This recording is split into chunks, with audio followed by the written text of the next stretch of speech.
My name is Anna and I'm 34 years old. So I had my baby, he was 3.7 kilos, he looked great, he looked lovely. I was like, has he got any feet coming out of his back or anything like weird to worry about? They said, no, he's fine. 5 toes, 5 fingers. And it was about 4 hours after Oliver had been born, my family had left.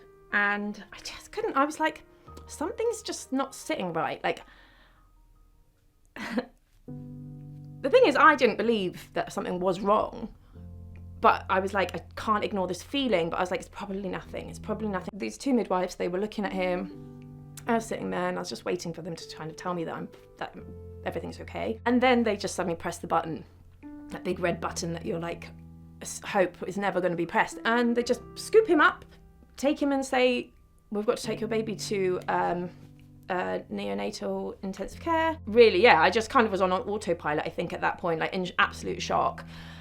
And then go down, walk into the room, and there's my husband with this consultant, and they're looking at an x-ray of his lungs. Within the neonatal unit, we had basically a button push, and they started doing the checks, only to find out that he had GBS. And yeah, so she says, oh, he's got a collapsed lung, because he's got pneumonia. We think it's GBS. And she gave me a leaflet, and then she said, there's your baby. And I was like, okay. And actually at that point I didn't cry. I just saw my baby covered in tubes in an incubator. I can't touch him. I've seen my husband's upset, so I'm like, okay, I've got to, yeah, like I said, be strong, and we just have to, well, actually, I thought to myself, I need to contact someone. Who can I call to ask them to go to my house to clear it out, because there's obviously a chance that I'm not coming home with my baby. I can't come home to my baby-ready house. Honestly, the whole time I was convinced I'm not going to come home with a baby. I was just like, I'm not, or he's just going to be seriously brain damaged, and it's going to be really hard. We were in hospital for a week in total. If I'd have not pushed in that first moment to say something's wrong, and literally just followed my gut, like knowing nothing, I didn't know what I was looking for, then he would have died. I'd never heard of group B strep before. All I'd heard of was this infection that you can get with your waters, and then I got a leaflet.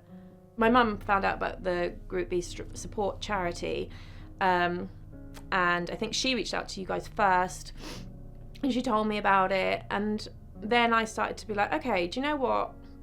Let's try and turn this awful experience into something that's going to help other people. I've got a child who is mad but healthy.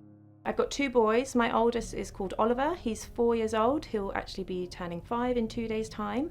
And I have another son who's 2 years old. His name's Leo, and he is going to turn 3 in August. And they're both very happy, crazy, wild boys.